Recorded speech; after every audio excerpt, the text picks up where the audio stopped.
नमस्कार मित्रों। हम लोगों की चर्चा जो गांधी जी पर चल रही थी, गांधी जी पर, उसमें लास्ट क्लास में हम लोगों ने सविनय अवज्ञा आंदोलन पर गांधी जी को छोड़ा था। और जो सविनय अवज्ञा आंदोलन था,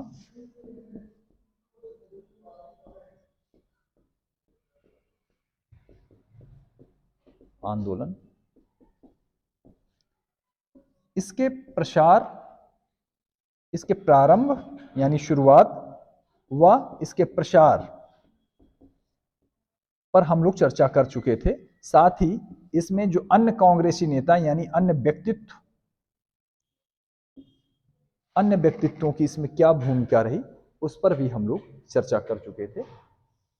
प्रसार, प्रारंभ, प्रसार और इसमें शामिल सारे समूहों की चर्चा के बाद अब हुआ यह था कि आंदोलन पूरे देश में अपनी गति से चल रहा था। इसी चीज को अब हम लोग आगे बढ़ाएंगे कि कारण क्या थे कि गांधी जी द्वारा इस आंदोलन को स्थगित किया गया बीच में, और इसके बाद में पुनः गांधी जी द्वारा इस आंदोलन को फिर से एक बार प्रारंभ किया गया। इस पर हम लोग, इस चर्चा को हम लोग आगे बढ़ाएंगे। खैर, हम लोगों ने पिछले क्लास में देखा था कि सविनय अवज्ञा आंदोलन का प्रसार नागालैंड में हुआ था। नागालैंड में इसका नेतृत्व कर रही थी रानी गैडिनल्यू। सविनय अवज्ञा आंदोलन का प्रसार बंगाल में हुआ था। बंगाल में यूनियन बोर्ड आंदोलन चला था।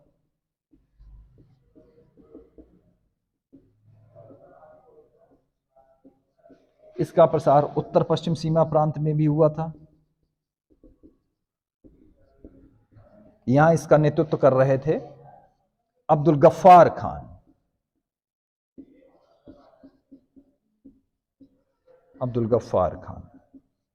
इसका प्रसार दक्षिण भारत में भी हुआ था। यहां भी इनका कई नेता इसका नेतृत्व कर रहे थे। इसमें मुख्य थे सी राजगोपालाचारी। कल मैंने बताया था कि इन्होंने तिरुचिरापल्ली से वेदारण्यम तक की यात्रा सी राजगोपालाचारी ने की थी। बंबई में भी इसका प्रसार हुआ था। बंबई में जो धरसना था, धरसना नामक स्थान, यहां पर नमक निर्माणशाला थी यानी नमक फैक्ट्री थी। यहां पर सरोजिनी नायडू और इमाम साहब और गांधी जी के पुत्र मणिलाल के नेतृत्व में यहां पर 2000 सत्याग्रहियों ने यहां पर धरसना पर अपना प्रदर्शन करने के लिए, धरना प्रदर्शन करने के लिए जा रहे थे। वहां नमक फैक्ट्री पर कुल मिलाकर धावा बोलना था, ये कह सकते हैं, उस पर कब्जा करना था। तो यहाँ पर लाठीचार्ज हुआ था और बेब मिलर ने यहीं के सीन को देखा था। तो धरसना में इसका नेतृत्व किया था सरोजिनी नायडू ने। सरोजिनी नायडू ने। इसके बाद में कर्नाटक, कर्नाटक में भी सैनीकट्टी नामक स्थान पर, सैनीकट्टा नामक स्थान पर लगभग 10,000 सत्याग्रहियों द्वारा इसका प्रदर्शन किया गया था। तो ओवरऑल लगभग पूरे भारत में सविनय अवज्ञा आंदोलन की लहर दौड़ रही थी। कुल मिलाकर कह सकते हैं कि गांधी जी द्वारा जिस भी मुद्दे को उठाया जाता था, इतनी जबरदस्त पकड़ थी गांधी जी की, ग्रामीण अंचल से लेकर भारतीय राष्ट्रीय कांग्रेसी जितने भी कार्यकर्ता थे उनके मन में, कि गांधी जी के एक बार आह्वान करने पर ये उनका कोई भी मुद्दा राष्ट्रीय मुद्दा बन जाता था। और पूरा का पूरा देश, वो कोई भी हो, विद्यार्थी हो, हिंदू हो, मुस्लिम हो, किसान हो, शिल्पी हो या अन्य कांग्रेसी कार्यकर्ता हो, सभी के सभी गांधी के आह्वान पर आंदोलन के लिए चल पड़ते थे, या कह सकते हैं कि गांधी के आह्वान पर एक अखिल भारतीय आंदोलन उठ खड़ा होता था। तो इस आंदोलन का ये प्रसार हुआ था, इस पे मैंने डिस्कस किया था। और कहां कहां किसने किसने इसका नेतृत्व किया था, और उन लोगों के साथ ब्रिटिश हुकूमत द्वारा कैसा बर्ताव किया गया था, इसके बारे में भी हम लोगों ने चर्चा की थी। और इसी समय मैंने एक मुद्दे को और भी उठाया था कि एक मुद्दे को और भी उठाया था, वो मुद्दा यह था कि इसी समय 1930 में लंदन में प्रथम गोलमेज सम्मेलन का आयोजन होता है?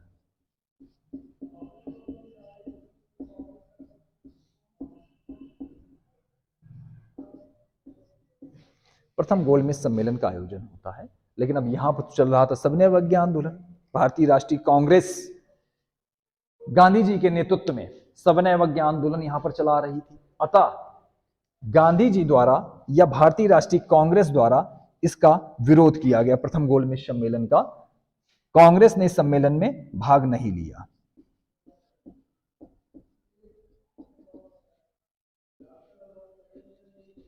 अब जाहिर सी बात है कि कांग्रेस भारत की सबसे बड़ी राजनीतिक पार्टी थी और वही उस सम्मेलन में भाग ना ले रही हो, तो वैसी स्थिति में यह सम्मेलन जो प्रथम गोलमेज सम्मेलन था, कुल मिला के राम के बिना रामलीला साबित हुआ।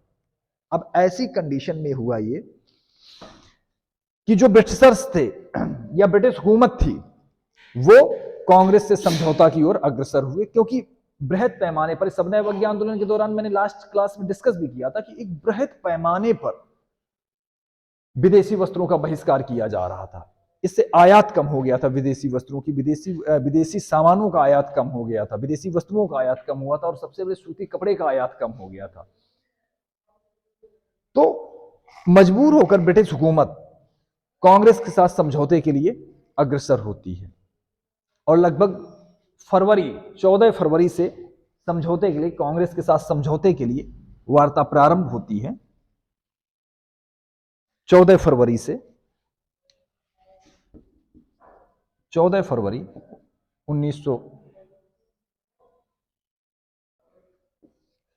14 फरवरी को यह वार्ता प्रारंभ होती है और 5 मार्च 1931 को गांधी इरविन समझौता होता है। गांधी इरविन समझौता संपन्न होता है। गांधी इरविन समझौता संपन्न होता है। अब आती है कि समझौते को लेकर कई बार कई प्रश्न उत्तर प्रदेश पीसीएस या संघ लोक सेवा आयोग द्वारा पूछे जा चुके हैं। तो अब कौन कौन से प्रश्न हैं, कैसे कैसे प्रश्न पूछे गए, उस पर हम चर्चा करते हैं। तो सबसे पहले तो जो ये 5 मार्च 1931 को गांधी इरविन समझौता हुआ, तो इसी की डेट कई बार पूछी गई है कि गांधी इरविन समझौता किस डेट को संपन्न हुआ था। तो ये 5 मार्च 1931 को हुआ था और इसका एक उपनाम और भी था, इसे दिल्ली पैक्ट के नाम से भी जानते हैं, दिल्ली समझौता या कह लें दिल्ली पैक्ट।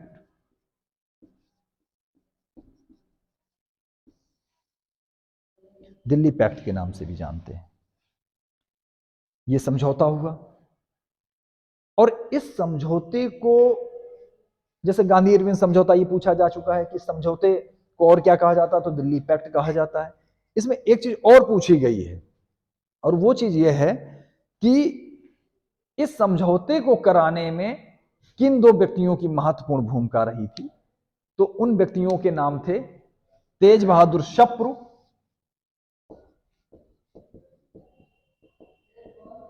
तेज बहादुर शप्रू व जयकर। ये 2 ऐसे व्यक्ति थे जिनकी इस समझौते को संपन्न कराने में महत्वपूर्ण भूमिका थी। कुल मिलाकर गांधी जी द्वारा जो चलाया गया सविनय अवज्ञा आंदोलन था, इससे ब्रिटिश हुकूमत की चूलें हिला दी थी। इसने ब्रिटिश हुकूमत की जड़ों को हिला दिया था इसने। और जहां ब्रिटिश आयात कम हो गया था, वहीं ये जो आंदोलन था वो पूर्ण, जैसा कि मैं पहले बता भी चुका हूं कि पूर्ण स्वतंत्रता की मांग को लेकर प्रारंभ हुआ था। तो जाहिर सी बात है ब्रिटिश हुकूमत दबाव में आ गई थी और अंततः 5 मार्च 1931 में गांधी इरविन समझौता हुआ, जिसको हम दिल्ली समझौता के नाम से जानते हैं। इसके आगे अब क्या होता है, इस समझौते के हम प्रावधानों पर भी चर्चा करेंगे, किन किन महान व्यक्तित्वों द्वारा इस समझौते को लेकर क्या कहा गया। जैसे इस समझौते को लेकर सरोजनी नायडू जी की एक टिप्पणी आई थी, जो 5 मार्च 1931 को गांधी इरविन समझौता हुआ था। इसको इन्होंने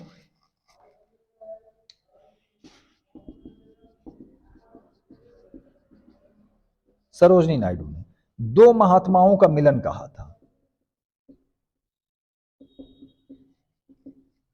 ये पूछा जा चुका है कि किसने गांधी इरविन समझौते को दो महात्माओं का मिलन कहा था। गांधी भारतीय राष्ट्रीय कांग्रेस की ओर से इस समझौते में शामिल हुए थे और ब्रिटिश हुकूमत की ओर से उस समय के भारत के वायसराय लॉर्ड इरविन शामिल हुए थे। और इन दोनों के मध्य में ये 5 मार्च 1931 को गांधी इरविन समझौता हुआ था। इस समझौते के कुछ प्रावधान थे, हम लोग अब उन प्रावधानों पर चर्चा करते हैं।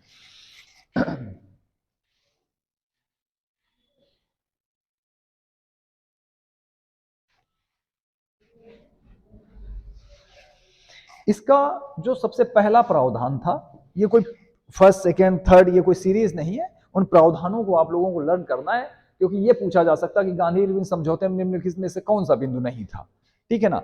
या 3 बिंदु उसमें रखेंगे, एक गैप कर देंगे, ठीक है ना, वो दूसरा कुछ बदल के रख देंगे, बस यहीं से उठेगा। तो इसकी कोई सीरीज फिक्स सीरीज नहीं कि यही समझौता कोई क्रम से हुए थे। तो पहला ये समझौता था कि कांग्रेस सीडीएम यानी सिविल डिसोबीडियंस मूवमेंट, जिसको हम सविनय अवज्ञा आंदोलन भी कहते हैं, इसको पोस्टपोन करेगी यानी रोक देगी। सविनय अवज्ञा आंदोलन को रोक दिया जाएगा। नंबर सेकेंड था कि कांग्रेस सेकेंड गोलमेज सम्मेलन में भाग लेगी, जो 1931 में यह भी लंदन में आयोजित हुआ था। इसके बारे में भी चर्चा कर लेंगे हम लोग, लेकिन मुख्य रूप से यहां हम लोगों के डिस्कशन का जो मुद्दा है वो मुद्दा है गांधी जी। गांधी जी पर चर्चा चल रही है। और मैंने आपको फर्स्ट क्लास से ही बताया था कि गांधी के जन्म से लेकर लंदन में शिक्षा प्राप्ति, दक्षिण अफ्रीका में उनका संघर्ष, भारत में क्षेत्रीय आंदोलन, अंततः अखिल भारतीय आंदोलन, सभी पर 1 बाय 1 में डिस्कस करूंगा और भारत की आजादी तक भारतीय राष्ट्रपिता महात्मा गांधी जी को लेकर हम लोग पहुंचाएंगे। तो 1931 में लंदन में ये दूसरा गोलमेज सम्मेलन जो होगा उसमें कांग्रेस भाग लेगी। तीसरा इसमें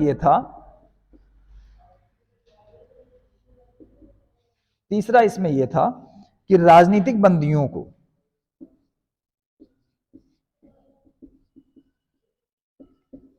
रिहा किया जाएगा, लेकिन किन राजनीतिक बंदियों को रिहा किया जाएगा? उन राजनीतिक बंदियों को रिहा किया जाएगा जिन्होंने प्रत्यक्ष हिंसा में भाग ना लिया हो। प्रत्यक्ष हिंसा में भाग ना लेने वाले राजनीतिक बंदियों की रिहाई होगी, यानी वो मुक्त किए जाएंगे। और नंबर 4, इसमें जो नंबर चौथा पॉइंट था वो ये था कि जब्त की गई संपत्ति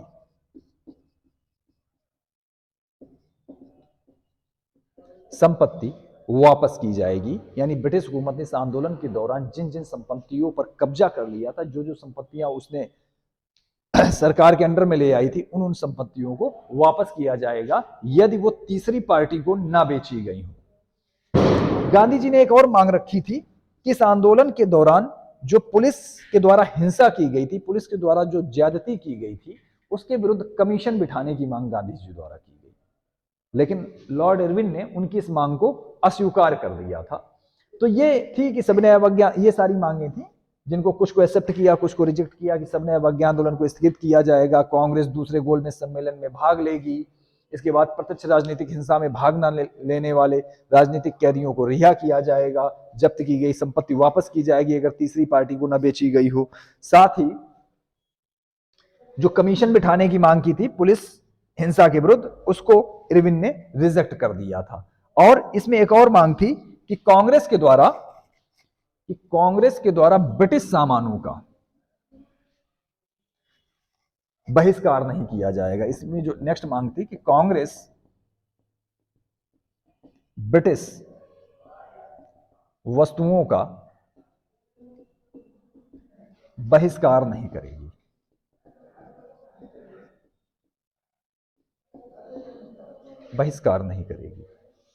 इसी समय एक मुद्दा और उठता है, जैसा कि हम जानते हैं कि जो हमारे शहीद आजम थे सरदार भगत सिंह,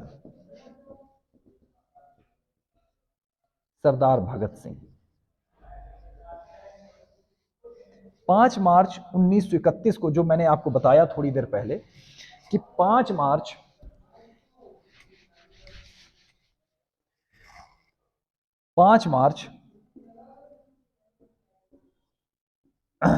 1931 को ये गांधी इरविन समझौता होता है।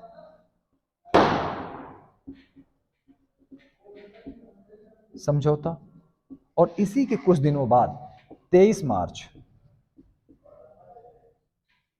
1931 को 3 जो क्रांतिकारी होते हैं, जिसमें शहीद आजम सरदार भगत सिंह,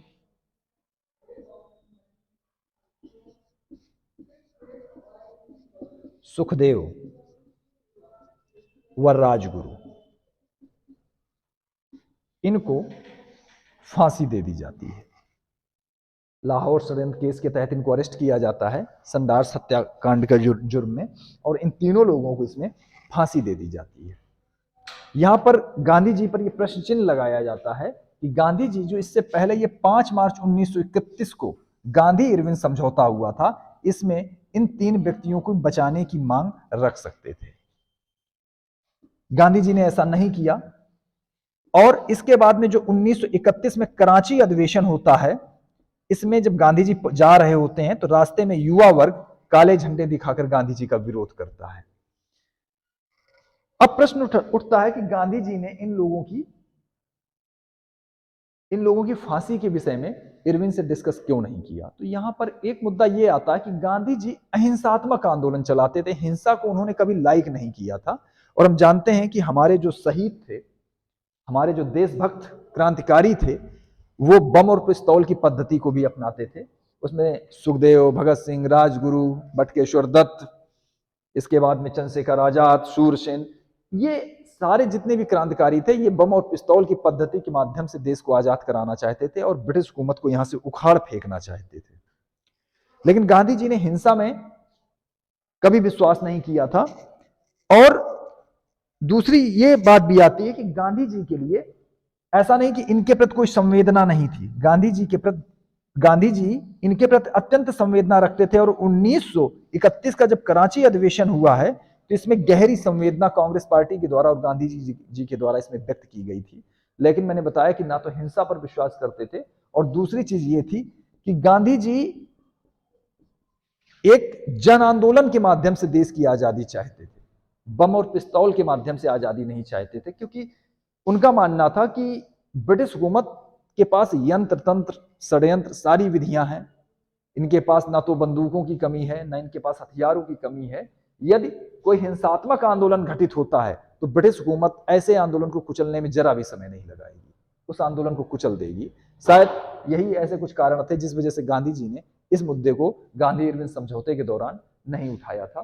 खैर, तो हम लोगों ने डिस्कस किया गांधी इरविन समझौता 5 मार्च 1931 को हुआ था और इसमें क्या क्या प्रावधान लाए गए थे। इसके द्वारा 1931 में सविनय अवज्ञा आंदोलन को स्थगित कर दिया जाता है, और फिर इसके बाद में उसकी शर्तों पर बात होती है। खैर, इसमें एक चीज और कांग्रेस एक्सेप्ट करती है इसी गांधी इरविन समझौते पे, जिसपे हम लोग डिस्कस कर चुके हैं, वो ये था सेकेंड गोलमेज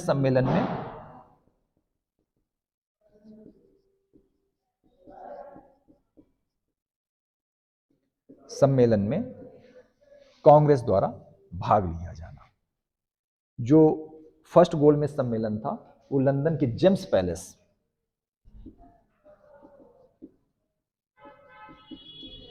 पैलेस में संपन्न हुआ था। फर्स्ट राउंड टेबल कॉन्फ्रेंस या गोलमेज सम्मेलन, और सेकेंड राउंड टेबल कॉन्फ्रेंस या द्वितीय गोलमेज सम्मेलन भी इसी जगह पर संपन्न किया जाता है, लंदन के जेम्स पैलेस में। और गांधी जी 5 मार्च 1931 को जो गांधी इरविन समझौता होता है, इसके बाद में सविनय अवज्ञा आंदोलन को स्थगित किए जाने और द्वितीय गोलमेज सम्मेलन में भाग लिए जाने को एक्सेप्ट करते हुए द्वितीय गोलमेज सम्मेलन में भाग लेने के लिए यहां से जाते हैं। अब बात आती है कि द्वितीय गोलमेज सम्मेलन में जब भाग लेने के लिए गांधी जी जाते हैं तो इसमें से कई प्रश्न उठे हैं कि जैसे गांधी जी किस शिप के द्वारा लंदन पहुंचते हैं, वहां पर कहां पर द्वितीय गोलमेज सम्मेलन का आयोजित किया जाता है, इसमें किन किन मुद्दों पर चर्चा होती है, गांधी जी को कौन सी बात ऐसी है जिसके विरुद्ध गांधी जी नहीं जाना चाहते, अंततः वार्ता टूट जाती है और गांधी जी खाली हाथ भारत वापस आ जाते हैं।